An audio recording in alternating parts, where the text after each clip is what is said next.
Amigos y amigas del programa del canal Somos Alma, estoy muy contenta de estar de nuevo aquí una semana más con todos vosotros.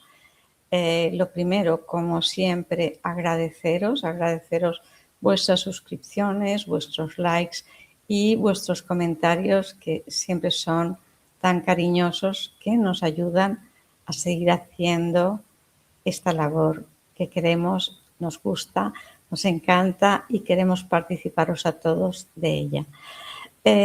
Ya hemos visto por los relatos de las experiencias cercanas a la muerte que nosotros tenemos como un pacto antes de venir sobre las circunstancias que pasarán en nuestra vida, todo aquel entorno que tenemos, y muchas veces esas circunstancias son duras, son difíciles, pero son las que nos van a ayudar a crecer.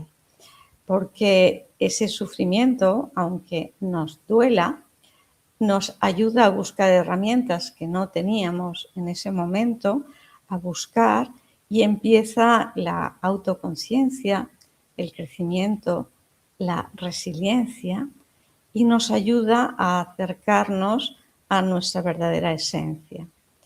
De esto nos va a hablar el entrevistado de hoy, que ha sido piloto profesional de motociclismo durante más de 2 décadas, y los premios no ha sido lo que más le ha hecho crecer, sino los accidentes. Concretamente, 2 accidentes.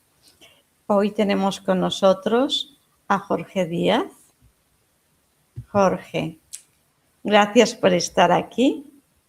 ¿Cómo estás? Muchas gracias a usted, doctora, por la entrevista. No me Fantástica. trates de usted, por favor. Perfecto. Muy bien, muy bien.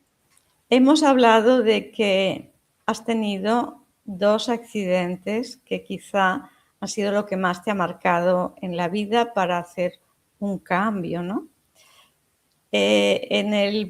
Los explicarás los 2. En el primero fue esa lesión medular por un traumatismo vertebral que dijeron los pronósticos y los médicos que difícilmente te recuperarías.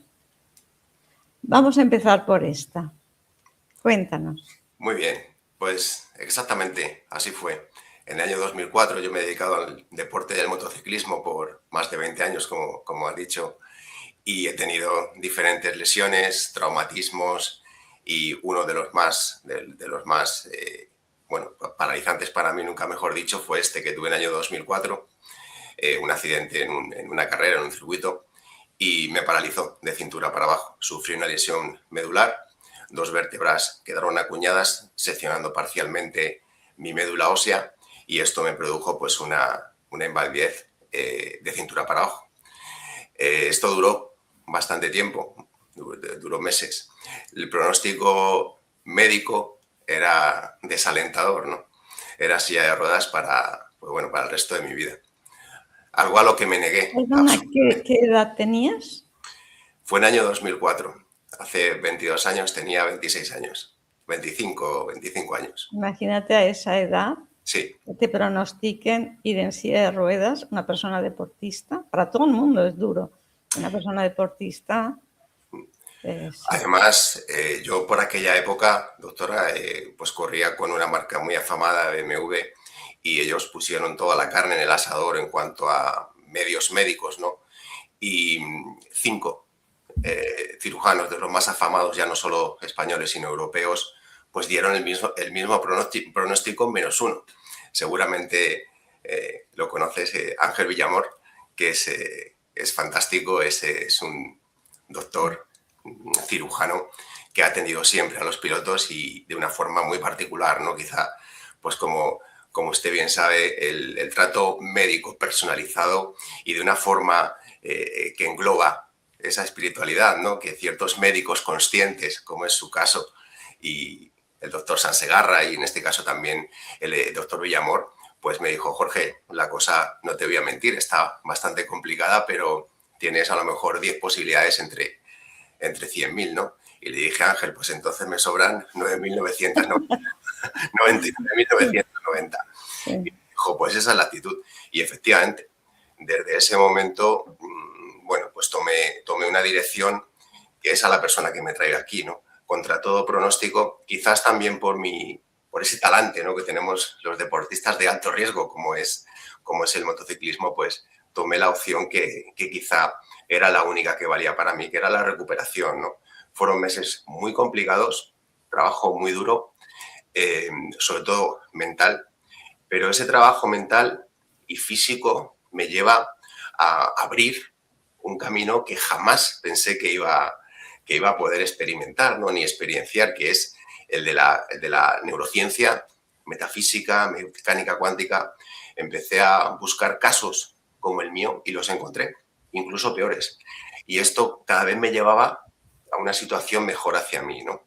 El expandir mi mente sobre términos neurocientíficos que desconocía, sobre el poder de la mente, que es fundamental, y que el cuerpo obedece a la mente y no al revés, pues quizá me llevó a superarme día tras día, ¿no? Empecé, como le digo, a estudiar muchísimo, a abrirme hacia una espiritualidad, hacia la meditación, que es una herramienta buenísima, y aprendí mucho, como le digo, de personas que habían tenido una experiencia como la mía, ¿no? O la estaban teniendo, incluso lesiones que habían sido más grandes o más trágicas que la mía, ¿no? Y se habían recuperado, porque seguramente sabes como yo que mejor que yo que las remisiones espontáneas de enfermedad suceden. Y si realmente te conectas con esa fuente, con esa energía que nos da la vida, pues eres capaz de conseguir logros que a lo mejor si bajas los brazos y te rindes, pues no lograrías, ¿no? Pero fíjate que, claro, a nosotros nos enseñan que somos ese cuerpo físico y que somos materia, nunca que somos algo más. Y ese algo más es el que tiene ese poder para manifestarse, ¿no? A través de una curación, a través de lo que sea. Claro, como bien dices, yo particularmente he experimentado que si te conectas con esa energía que nos da la vida, porque yo siempre hago este símil, ¿no? Cuando nos vamos a dormir, no nos damos cuenta que nuestra biología sigue funcionando. ¿Quién o qué se encarga de eso? ¿Quién se Sí. encarga de que nuestro sistema reparador entre en acción, de que nuestras pulsaciones del corazón bajen, de que sigamos respirando, de que nuestra biología se siga regenerando para darnos salud? Yo no me encargo de eso. Alguien o algo tiene que hacerlo, ¿verdad? Y esa conciencia, esa fuente, esa energía existe. Y eres capaz de conectarte con ella porque estamos unidos. Y esa unión, pues si llegas a trabajarla, pues te vas a dar cuenta que estableces un lenguaje, estableces una comunicación con esa energía, ¿no? Nuestro corazón está bombeando 6 litros de sangre por minuto, nuestros pulmones inhalan y exhalan 2 millones de litros de oxígeno con todos sus componentes, ¿verdad?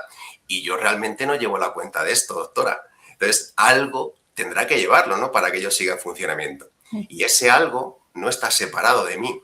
Lo que pasa es que, claro, todo esto conlleva a un trabajo de introspección y un trabajo de adquirir conocimiento e información brutal, ¿no?, para llegar a tener esa fe de la que la Biblia también habla, ¿no?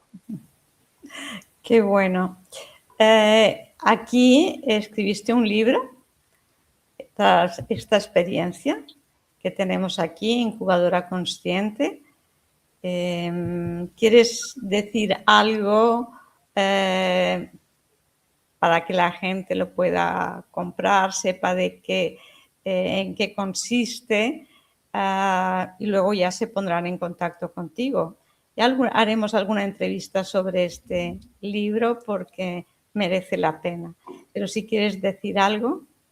Claro. Incubadora Consciente es una metodología que yo mismo creo que consta de 5 pasos que yo viví y que sobre todo yo fui generando en mí mismo, ¿no? Con lo cual, Incubadora Consciente, igual que Del asfalto al cielo y de vuelta para contarlo, hablan de una propia experiencia. Siempre me pongo yo como ejemplo porque lo he vivido, ¿no? Entonces, qué mejor ejemplo que el protagonista de la historia, ¿no? Incubadora Consciente, como le digo, tiene 5 pilares básicos para mí y es una lectura un poco metódica, pero que habla de mi experiencia personal, sobre todo de la lesión medular, ¿no? Y cómo, desde un primer paso, que es la interpretación de nuestros propios pensamientos, de saber qué es lo que está manejando los hilos en nuestro cerebro, de saber que el cerebro es un hardware, pero que le hace falta un software para poder trabajar, y de que ese inquilino que es la mente del cerebro, pues tiene un poder fundamental para nosotros, pues va guiando en el libro a la persona para que en el proceso vital que se encuentre, tanto personal como global, pues tenga una trascendencia, ¿no? Y sobre todo una superación diaria. Da igual si tienes una lesión física, si estás atravesando un momento psicológico que sea un poquito más difícil para ti, el estrés que tanto nos afecta. Pues bueno, Incubadora Consciente te va guiando y te va dando sobre todo información que no me invento yo, es una información que tiene 10.000 años de antigüedad, que ya en las tablas Esmeralda pues veníamos, y Hermes Trismegisto en el Kybalión, ¿no? Pues no, nos lo va abriendo el camino. Y es una lectura que te va guiando, como digo, paso a paso, y empieza por pensamientos, creencias limitantes, y te lleva hasta el quinto tema o quinto pilar, que es nuestra glándula pineal, la importancia que tiene en nosotros, y la meditación, ¿no? La herramienta de la meditación. El pilar número 4 trata absolutamente de los sueños, de la importancia que tienen los sueños para nosotros. La gente pensamos que cada vez que nos vamos a dormir es como algo que pasa desapercibido para nosotros, y en absoluto es así. Si la gente investigara un poquito la importancia que tienen sus sueños en su vida cotidiana, en su vida diaria, verían muchísimos avances. El pilar número 3 se encarga de la epigenética, para que la gente se cuestione un poco toda la narrativa que nos han contado desde que somos niños, ¿no? Generación tras generación. Y yo creo que esa es la clave de Incubadora Consciente, que te cuestiones un poco todo lo que has aprendido, ¿no? Porque a lo mejor hay algunas cosas que ahora te pueden resonar más, y más si te las cuenta alguien que la has aplicado en sí mismo y han tenido su fruto, ¿verdad? Incubadora Consciente se vende en 12 países de habla hispana.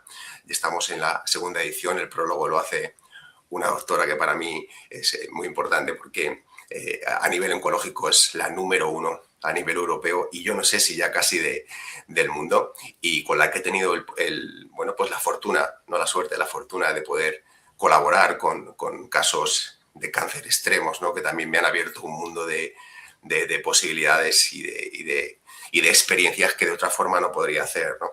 Incubadora Consciente lo pueden encontrar en la Casa del Libro, en el Corte Inglés, en FNAC, y sobre todo en Amazon también lo pueden encontrar. Perfecto.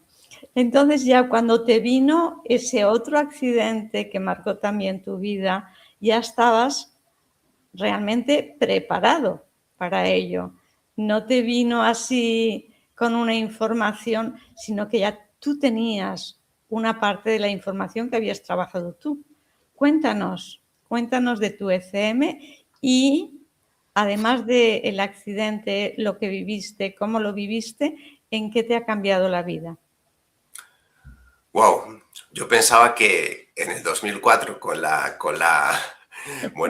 lesión medular, pues que había hecho un logro, pero había una parte 2 y fue en el año 2007. Efectivamente, como he dicho, Incubadora Consciente para mí y la lesión me abre el mundo metafísico, sobre todo el mundo me hace creer que lo que vemos está hecho de lo que no vemos. Y efectivamente como que me prepara, doctora, para este viaje que fue impresionante, del autodescubrimiento de que hay vida después de la vida, que esto no se acaba aquí, que somos seres imperecederos, que lo único que se marcha es nuestro avatar, nuestro cuerpo físico, tiene una utilidad, tiene una función, y cuando esa función pues acaba, pues debe trascender, ¿no? Pero que nuestra esencia como tal no trasciende. En el año 2007, como digo, 29 de abril, era la primera carrera del Campeonato de España de velocidad, Y bueno, yo estaba demasiado animado a lo mejor. Habían pasado solo 3 años de la lesión de la que me recupero. No solo vuelvo a aprender a caminar con la lesión medular, sino que me vuelvo a subir en una moto, que era contra todo pronóstico. Y bueno, mi madre no estaba muy contenta por esto, también hay que decirlo. Y llega esta fecha, ¿no? Que para mí es un nacimiento. Esta fecha es un nacimiento absoluto. Mi madre se encuentra en esta carrera, no era habitual para nada, porque mi madre no era muy afín a las carreras de motos y mucho menos a estas que ya tienen un cierto nivel, ¿verdad? Y a pocas curvas del final, en la última vuelta, pues bueno, sufro pues lo que se llama una derrapada de la moto, salgo por encima a muy alta velocidad, 180, 190 kilómetros por hora, y mi cabeza es lo primero que impacta contra el suelo. El casco se raja, fíjese que es la misma lesión que tiene Michael Schumacher. Lo que pasa es que él se la hizo en esquí y el casco de esquí pues corta la cabeza y él se golpeó directamente con la piedra en la cabeza, ¿no? En mi caso, el casco yo creo que me salva por completo bueno, pues de que la lesión hubiera sido más grave dentro de la gravedad que tuvo, ¿verdad? Sufro un traumatismo craneoencefálico severo, me quedo tendido en la pista, absolutamente inconsciente, pero tengo flashes, ¿no? Rápidamente las asistencias del circuito, que son personal súper preparado, además hay un médico en cada curva, o sea, los circuitos españoles, europeos son fantásticos para esto y rápidamente me atienden, me llevan al hospital que hay en el circuito, que es un hospital que consta también de quirófano y demás, pero viendo la gravedad de las lesiones, porque no solo era el traumatismo craneoencefálico, este era lo más grave que había, porque obviamente perdía la consciencia, no tenía la visión normal, o sea, estaba más allá que para acá, ¿no? Independientemente también tenía una lesión en la rodilla, en la muñeca, en la cadera, diferentes traumatismos. Deciden trasladarme al hospital de la ciudad de Albacete y es en el transcurso de la ambulancia del hospital del circuito al hospital de Albacete donde, bueno, pues sufro lo que se llama una hipoxia, que es falta de oxígeno al cerebro, y entro como en parada también cardiorrespiratoria. De lo único que me acuerdo en ese momento es de que la muerte llegaba. Y llegaba de una forma muy dulce, porque es una sensación en la que la entrega es absoluta, en la que sabes perfectamente lo que está sucediendo y lo que llega a ti. En este caso, mi madre, dado la gravedad del asunto, venía en la ambulancia conmigo, estaba a escasos medio metro quizás, y vivió toda la escena, ¿no? Recuerdo una ausencia de dolor absoluto en ese momento y acto seguido ya estoy en una posición elevada, en una posición vertical, y veo mi cuerpo, como es atendido por la doctora que le estaba diciendo al conductor de la ambulancia: rápido, rápido, conductor, que se nos va. Hay una TS a su lado y mi madre en una ambulancia. Bueno, pues estábamos estas personas, no soy consciente de toda la escena que está sucediendo y ya como que estoy en otra situación de consciencia, ¿no? mucho más expandida y mucho más elevada. La sensación es brutal, sobre todo de libertad, ¿no? de salir del cuerpo. Eso yo creo que es los 3 aspectos más relevantes que tengo, ¿no? Y sobre todo no la luz que había a mi alrededor o que me envolvía, sino la luminosidad. La luminosidad es algo que no puedo describir a día de hoy todavía con palabras humanas, por decirlo de alguna forma. La sensación, sobre todo, de ausencia de dolor físico y de dolor emocional, creo que es indescriptible. No hay forma de poder describir esta situación, ¿no? Y sobre todo, lo único que puede poner una cierta peguilla a ese momento tan grandioso y tan maravilloso y tan prístino, ¿verdad?, de amor, es la sensación que sentí con mi madre, porque obviamente yo la estaba viendo. Y lo único que pensé es que sola se va a quedar esta mujer, ¿verdad?, mi madre. Pero por todo lo demás, ya cuando veo que se me está más o menos estabilizando, no más o menos, me estabilizan con una bomba de oxígeno manual, o sea, la situación fue bastante expresiva para mí, ¿no? Y ya siento un tirón fuerte como de las piernas y ya intuyo que es la hora de volver al cuerpo, algo que no, que no estaba muy por la labor, sinceramente. Yo me hubiese quedado en esa situación y en ese estadio consciente para siempre, ¿no? Cuando ya entro en sí, me despierto, ya estoy dentro del escáner del hospital y estoy atado pues a esa camilla que tiene el escáner y con un collarín. Y bueno, la sensación ya de vuelta y de sensación de ese dolor físico es brutal, ¿no? Y digo, madre mía, ¿qué ha sucedido aquí? ¿Dónde vuelvo a estar, no? Y bueno, ahí ya las primeras palabras que escucho son las de una doctora que está a mi lado y me dice, wow, dice, ya estás con nosotros, dice, qué suerte has tenido. Bueno, para mí la suerte era estar donde estaba. Eso es así, que no quieren, la gente no quiere volver, ¿no? De ese estado. Y cuando vuelves es porque te toca volver y vuelves al dolor al entrar en tu cuerpo, al disconfort y estás en los dos mundos, dices. Con lo bien que estaba yo allá. Pero en tu ECM, ¿has tenido alguna vivencia más como el túnel o ver personas fallecidas o seres de luz o algún mensaje? No, yo particularmente en mi experiencia cercana a la muerte no he tenido esa sensación. No he visto seres familiares fallecidos, amigos, ni lo que otras personas con las que también me he entrevistado han tenido, ¿no? Hay otras personas también que han tenido situaciones malas con la experiencia cercana a la muerte. Son los menos, pero han tenido situaciones así un poco más desagradables. En mi caso yo no vi seres queridos, yo vi toda la escena, toda la situación en la que me encontraba, pero no, tampoco vi un túnel. Lo que sí fue, sentí, no vi, sino sentí esa luz de amor prístino y sobre todo la conexión con todo lo que me rodeaba, ¿no? Y la conexión con mi madre, que era el ser quizá más querido, ¿no? Más cercano también que quería. Pero no, en mi caso no. Y lo que usted dice, doctora, la sensación de vuelta al cuerpo y de dolor, o sea, es increíble. Y sobre todo de finitud, o sea, de estar tan limitado en un cuerpo tan pequeño. Aún a día de hoy han pasado 19 años, 18 años y digo, Dios mío, pero ¿cómo algo tan grande como lo que habita en nosotros puede habitar en un cuerpo tan pequeño, puede residir en un envoltorio tan pequeño, ¿verdad? Es como meterte en unos zapatos que te quedan pequeños. Las sensaciones, después de haber sentido esa magnificencia, ¿no? Expansión. Sí, absoluto, absoluto.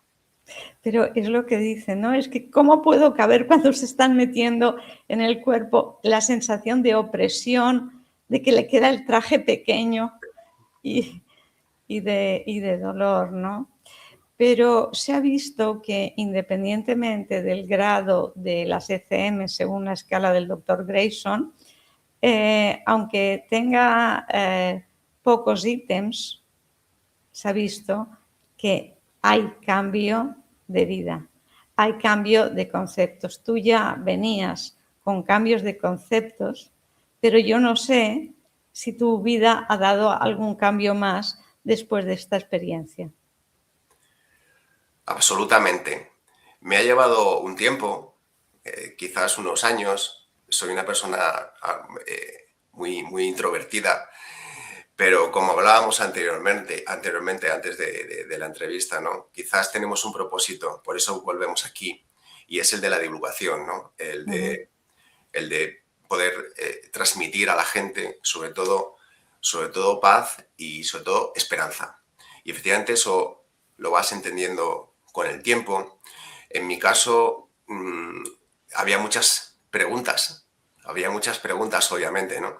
Y como vengo del mundo de la metodología, de las carreras y demás, intuí que las respuestas siempre estaban en la información, en el conocimiento. Y así lo hice. Seguí investigando, pero ahora muchísimo más.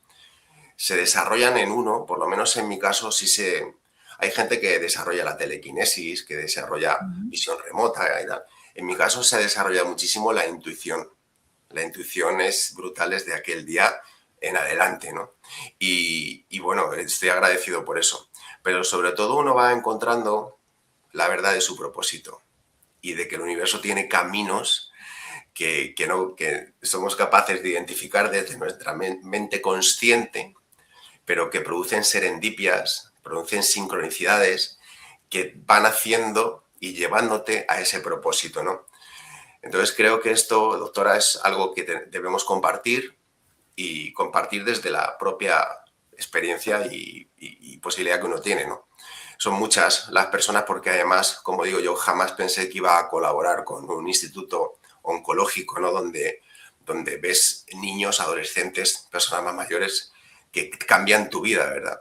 Pero lo que sí que encuentro es en sus ojos esa paz, esa esperanza que les transmite una persona que le dice, no te preocupes, tranquilo, que vas a ir a un sitio que no se acaba aquí, porque al final el miedo a la muerte es miedo a lo desconocido. Y esa ignorancia nos hace temer algo que no va a terminar, o sea, que no puede terminar. Nosotros no vamos a quedarnos en lo que vemos frente al espejo.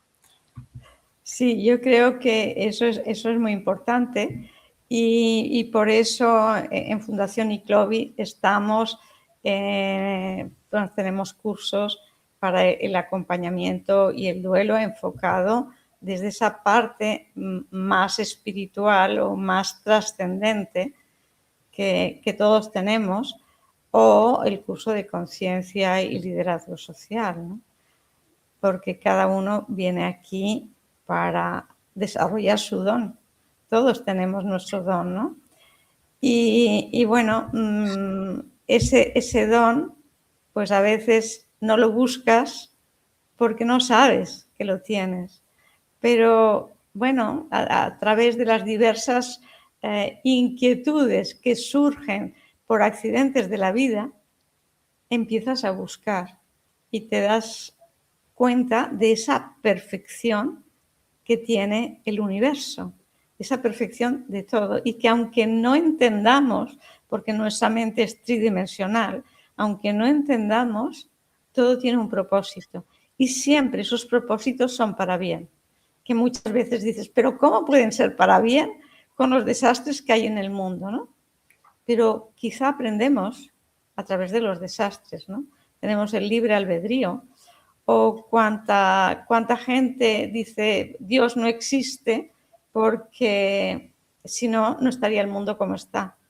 Pero si nosotros somos los creadores, nosotros somos la chispa divina, somos las manos de Dios en acción.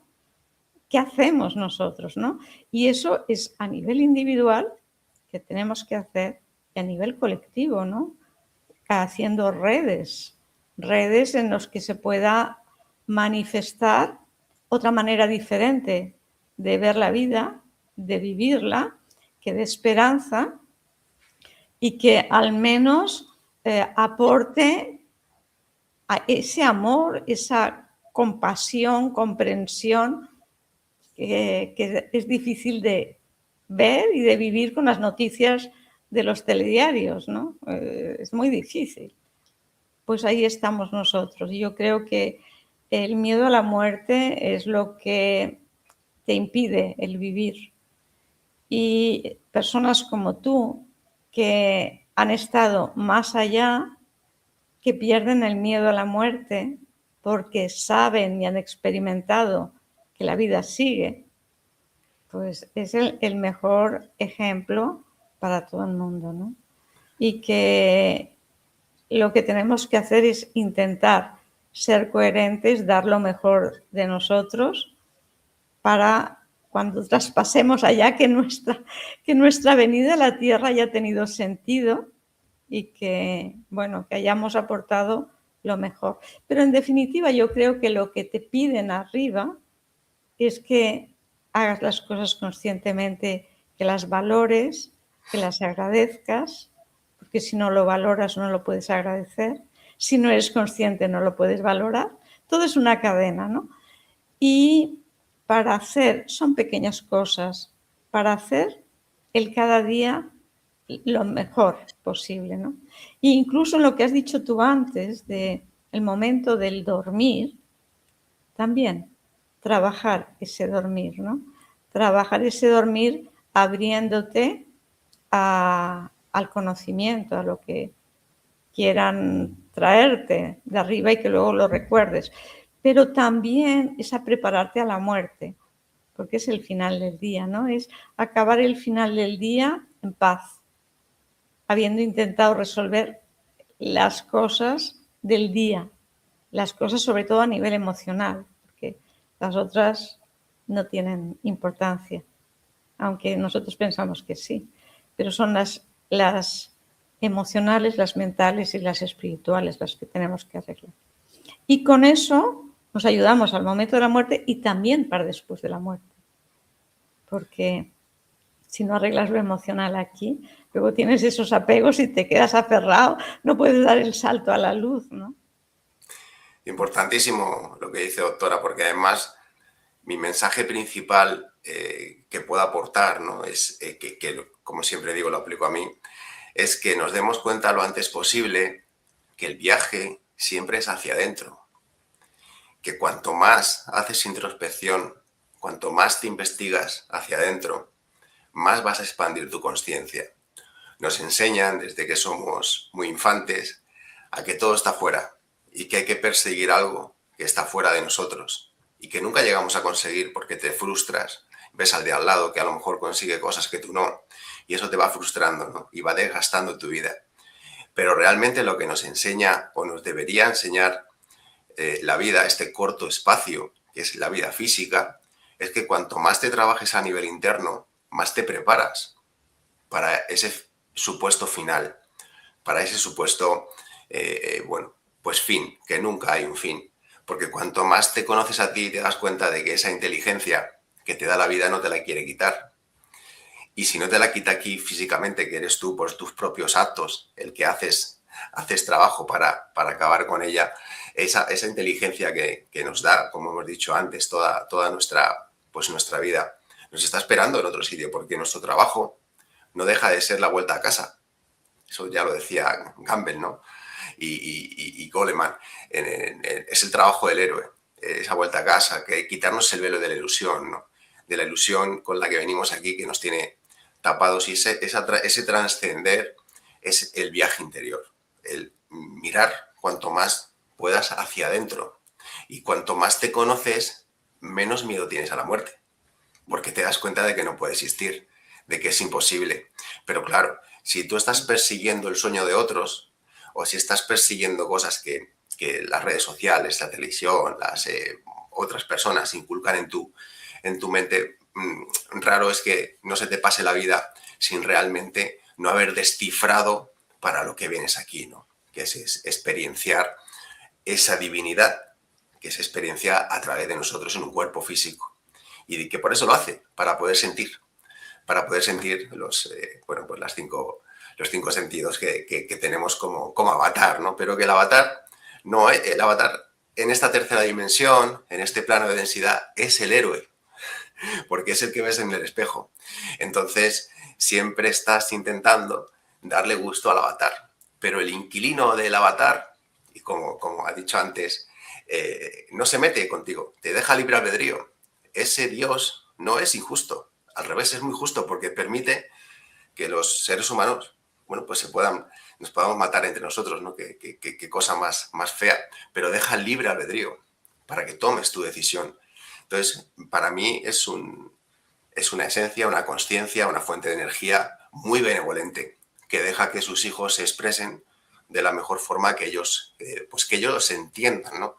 Pero siempre, y cuanto antes lo entiendan mejor, el trabajo es hacia adentro. Cuanto más te conoces, cuanto más haces introspección, cuanto más información buscas sobre esa esencia, menos miedo tienes a la muerte. Al final, ¿por qué? Porque tu ignorancia se va acortando. Claro, siempre el miedo es desconocimiento, y a más sepas y entiendas entiendas que todo tiene un sentido, y que no luches contra, sino que favorezcas esa parte interior que somos. Eso es lo verdaderamente importante, Pero fíjate que a la gente en general le cuesta mucho estar en silencio. Siempre quiere ruido, ¿no? Hay mucha gente que entra en casa y lo primero que hace es encender la televisión o algo que haga ruido. ¿Por qué? Porque yo creo que nos enseñan que el estar solos es malo. Toda la sociedad está construida o estereotipada para, ¿no? Tú ves a una persona sola y es como raro, y además tienes que invertir toda tu mente en algo. O sea, lo que acaba de decir, ¿no? En la quietud y en la solitud, no en la soledad, porque es muy diferente soledad que solitud. La solitud es elegida. Yo elijo estar en solitud. ¿Por qué? Porque cuanto más en silencio y más trabajo mi silencio, más voy hacia esa esencia que me da la información. Pero el ego nos mantiene, esa mente egoica, nos mantiene en un futuro que no existe, nos crea mucha ansiedad, y en un pasado que ya pasó, y entonces nos crea mucha nostalgia, mucha depresión. ¿Para qué? Pues para no mantenernos en el ahora, que es lo único que existe. Pero si logras establecer un periodo de tiempo diario para ti misma, para ti mismo, que estés en esa solitud, no en soledad. La gente cuando está en soledad lo invierte en cosas banales. Siguen mirando hacia afuera, en redes sociales, en televisión, en cosas que no le van a aportar nada. Por eso la meditación es tan importante. La meditación no tiene nada que ver con algo religioso o con algo místico. La meditación es simplemente tiempo para ti, tiempo mental para ti, tiempo mental de introspección. Lo que pasa es que hay que trabajarla.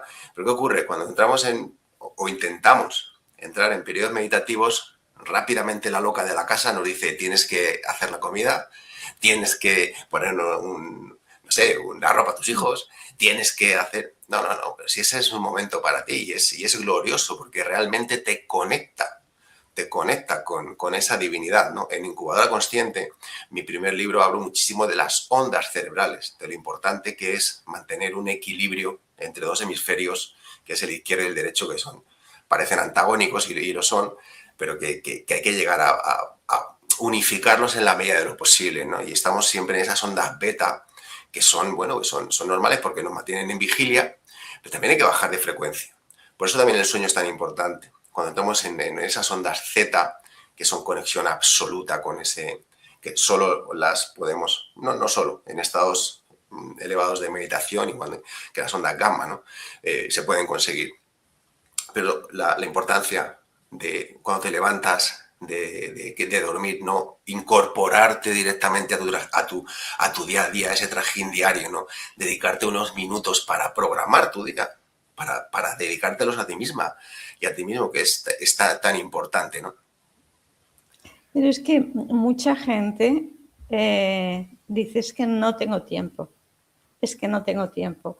Pero, ¿qué les dirías tú a las personas para que cuando se levanten ya tengan ese primer pensamiento de tomar conciencia de que es un día nuevo, lleno de posibilidades, que es un día diferente del de ayer, que si en el de ayer me fue mal, hoy tengo la oportunidad de vivirlo, disfrutarlo y hacerlo diferente?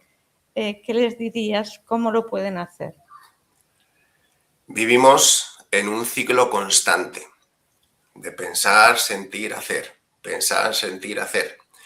Igual, volvemos a Incubadora Consciente. Explico a través de la neurociencia. La neurociencia demuestra que si tenemos 70.000 pensamientos en un solo día y que el 90% de esos pensamientos son negativos, y que si mantengo un pensamiento en mi mente durante más de 4 segundos genera otro pensamiento igual, dices: wow. O sea, que yo mismo estoy generando mi realidad. Claro, sabiendo este dato dices: a ver, si tengo la posibilidad de elegir pensamientos negativos o positivos, ¿por qué me voy siempre al negativo? Bueno, pues porque nuestra mente tiene tendencia, nuestro ego, a eso, ¿no? Pero es que aparte, si yo mantengo un pensamiento, esto es ciencia pura, no es invención, más de 4 segundos en mi mente, la mente genera otro igual. Entonces, ¿por qué no investigo sobre mis pensamientos? Pienso a ver en qué estoy pensando, me vuelvo observador de los mismos, y ese observador se vuelve creador de su realidad a través de lo que está observando. ¿Qué quiere decir esto? que lo que hemos dicho, doctora, introspección. Si yo empiezo a observarme a mí y mis conductas, sobre todo mentales, estoy mirando hacia adentro, estoy investigándome a mí misma y a mí mismo, con lo cual tengo la opción de dirigir mi película de otra forma. La gente pensamos que la vida se nos viene dada, que es así porque es así. No, no, no, no. Tú eres absolutamente la directora, el director, la protagonista y el protagonista de tu película.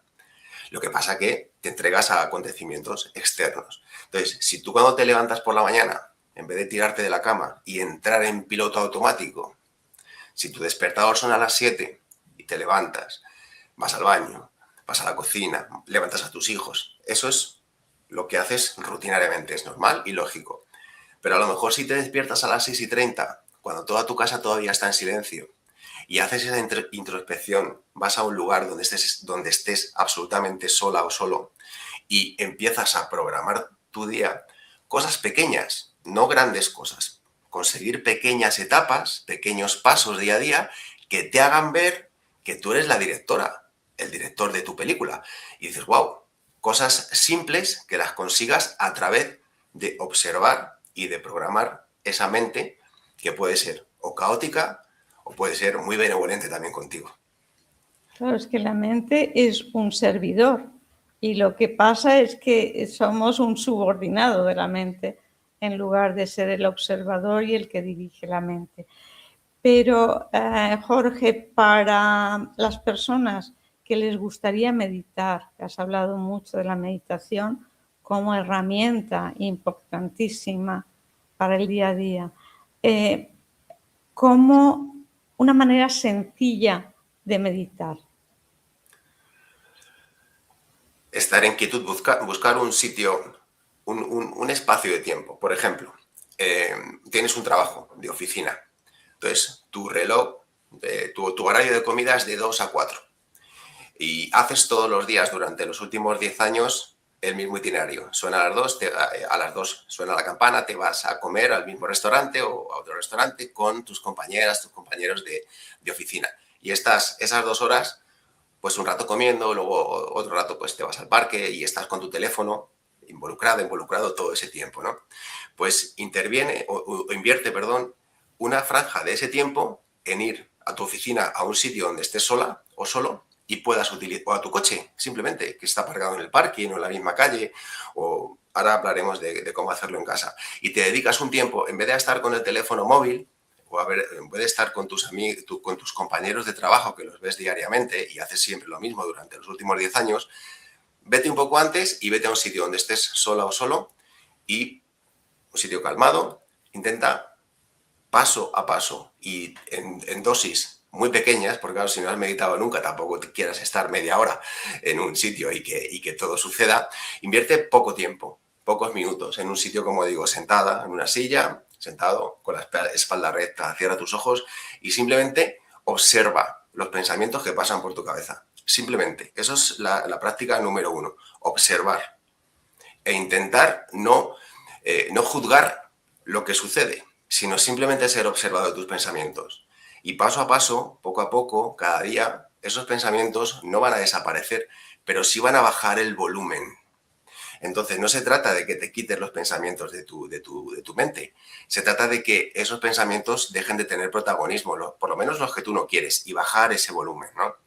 En tu casa puedes hacerlo incluso mejor, como hemos hablado hace unos minutos, doctora. Levantarte cuando te despiertas o cuando te vas a dormir es la mejor franja que tiene tu cerebro para entrar en esa bajar de ondas cerebrales beta a alfa.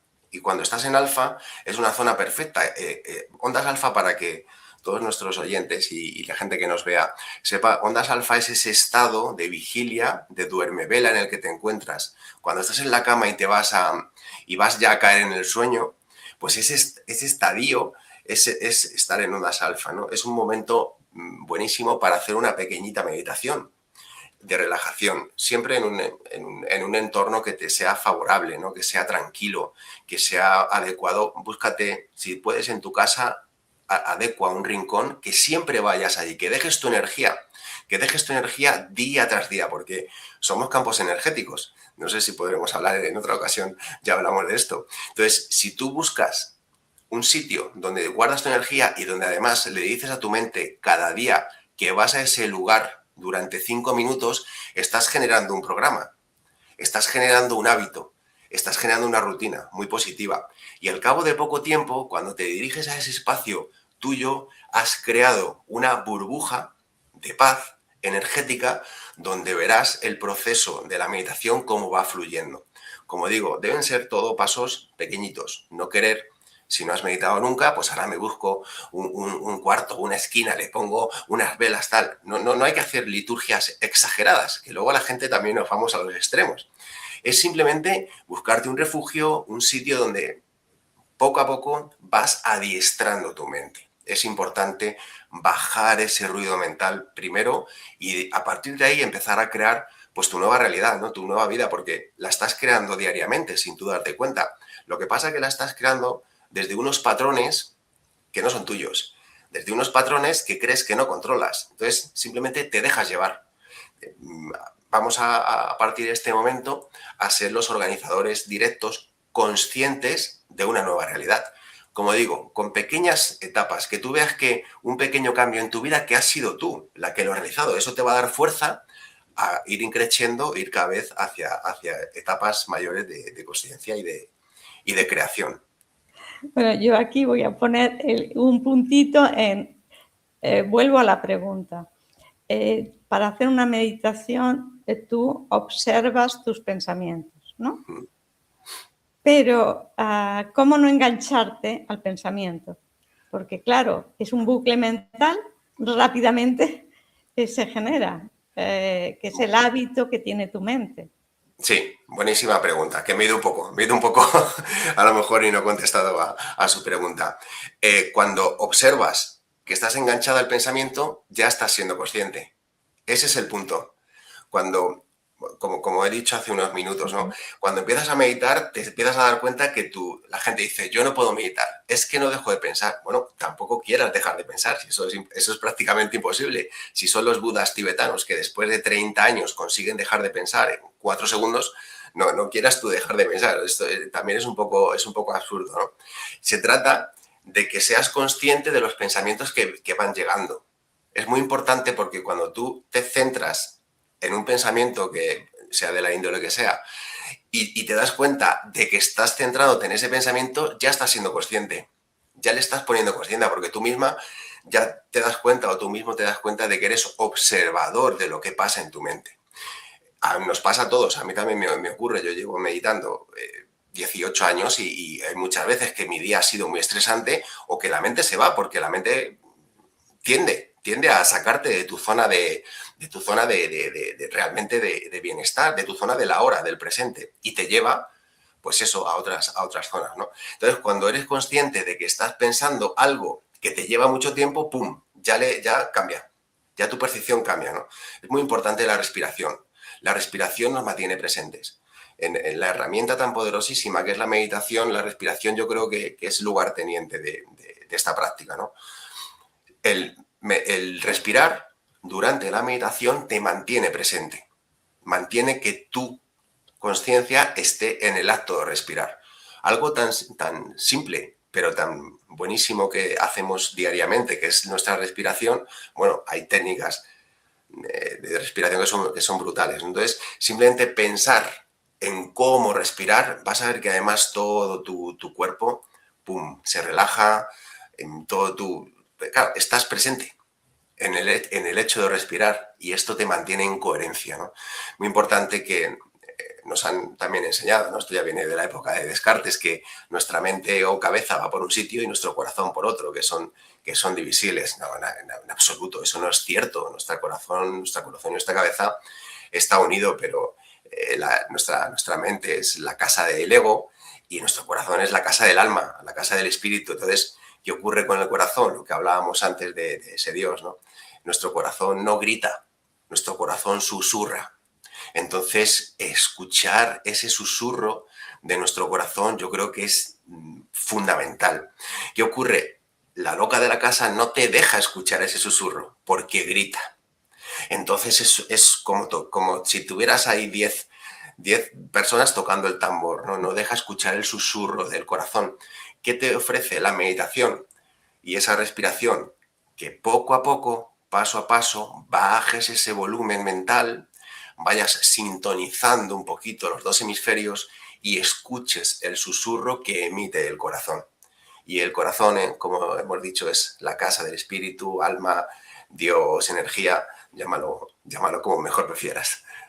Pero fíjate que es que para mí el corazón es el gran olvidado. Todo lo hemos dedicado a la mente y a todas las maravillas de la mente. Y nos hemos olvidado del corazón y nos hemos olvidado del sentir. Y para mí ahora es un tomar conciencia de aprender a vivir en el corazón, de aprender a sentir en el corazón. El corazón tiene muchas más conexiones con el cerebro que el cerebro con el corazón. El cerebro nunca está en presente. Si no le bajas ahí con la respiración, nunca está en presente, o está en pasado o está en futuro, ¿no? Y el corazón se mantiene en presente. Y es una manera de también desarrollar la intuición y conectar con tu alma. Y ahí está toda la información de todas las vidas, ahí está toda la información. Entonces necesitamos ese silencio a través de estar en esa caverna del corazón y escuchar ese susurro. Anahata, ¿no? Es el chakra del corazón, es el silencio sin silencio, ¿no? Doctora, lo que sucede, discúlpeme que la interrumpa, lo que sucede es que cuando fijamos nuestra intención en el corazón, la mente no le gusta porque le quita poder. ¿Qué ocurre? La mente quiere el poder sobre nosotros porque es la que manda. Entonces, ¿qué ocurre? Lo que pasa es que si le das órdenes, es como de que dice, bueno, venga, vale, te voy a dejar que escuches un poquito otras cosas, ¿no? Claro, pero eso tiene que ser decisión tuya. Aparte, nuestra mente no está creada para darnos felicidad, está creada para mantenernos vivos. La mente está siempre dudando de todo lo que sea nuevo. ¿Por qué? Pues que le gusta su zona de confort, le gusta lo conocido, le gusta lo que ya, aunque duela, da lo mismo. ¿Por qué? Porque su función, su estado más reptiliano siempre intenta mantenernos en una zona que nos mantenga vivos el cuerpo, ¿no? ¿Qué pasa? Que si nos vamos hacia el corazón, pues la mente se subleva, porque no le gusta esto, ¿no? Que tú le quites ese poder que tiene sobre ti, que veas otras cosas que te puedan dar paz o calma, ¿no? Pero es fundamental, aparte, nuestro corazón tiene un campo electromagnético brutal. O sea, somos seres vibratorios y nuestro corazón expande. Entonces, siempre se ha dicho, ¿no? Por eso digo que el corazón susurra. La intuición se genera en el corazón. ¿Por qué? Porque la intuición es el verso del espíritu. La intuición es esa vocecita que te habla y te dice, no hagas esto, no tomes esta decisión, toma esta otra, pero ¿qué pasa? La mente no nos deja. Entonces cometemos constantemente esos errores, ¿no? Si nos tomásemos, eso nos lo ofrece muy bien la meditación, ¿no? A tomarte, cuando llega una situación a tu vida, tienes que tomar una decisión, pues tomarte esos 10, 15, 20 segundos o 20 minutos para decir, voy a consultarlo. Voy a consultarlo con esa intuición, voy a consultarlo con esa divinidad que tiene absolutamente la respuesta adecuada. Si hiciéramos eso con cada situación que se nos plantea en la vida, cometeríamos mucho menos errores, ¿no? Seríamos más certeros en cuanto a nuestra felicidad personal. Sí, es así. Y si me dejas, me gustaría contar como un cuento sufí, más o menos lo que recuerdo, pero que es muy significativo para dominar a esa loca de la casa, que es la mente, ¿no? Hay un hombre que estaba rezando al Creador, llevaba más de 10 años rezándole y nunca se había manifestado el Creador. Y un día se manifiesta y le dice, ¿qué quieres? Y dice, pues mira, necesito una mente maravillosa. ¿Para qué la quieres? Pues para crear cosas buenas para mí, para todo el mundo. bueno, te voy a dar una mente prodigiosa y te la voy a dar en forma de gigante. Tienes que darle al gigante cosas a hacer, porque si no el gigante te va a comer. Entonces aparece el gigante, amo, ¿qué necesitas? Pues me gustaría una casa maravillosa. A los 3 segundos la casa maravillosa. ¿Qué más quieres? Bueno, pues una familia increíble. La familia increíble. A los 3 segundos. ¿Qué más quieres? Y así fue pidiendo y pidiendo. Ya no sabía qué pedir más, porque no se le ocurría nada más. Dice, pero esto es un tormento, porque si no le pido me come. Y no puedo irme porque él con esas piernas tan largas me coge enseguida, ¿no? Hasta que al final no puede más y huye. Y corre y corre y corre y el gigante iba detrás. Entonces pasa por un monasterio y un monje le dice, ¿por qué corres? No, es que me persigue un gigante y tengo que correr. Párate y dime qué te pasa, a ver si te puede ayudar. No, no me puedes ayudar porque este gigante es más poderoso que yo y viene y me come. Bueno, le contó al monje y el monje dijo, yo tengo la solución. Cuando no tengas que pedirle al gigante, le das la orden de que suba y baje de un árbol hasta que tú necesites pedirle algo. Y ese subir y bajar del árbol es la respiración. Es la inhalación, la subida y la bajada. Es que a través de la respiración tú puedes dominar a ese gigante de la mente. Pues bueno, pues ¿quieres decir algo más a las personas que nos están viendo para finalizar la entrevista? Bueno, volver a repetir que el trabajo es interior, es hacia adentro, que no te rindas, que por mucho que la vida parezca torcerse o parezca volverse invivible o intratable, que tienes fuerza, una fuerza que no conoces y que sobre todo lo que ves en tu realidad está creado de lo que no se ve, que mantengas la fe.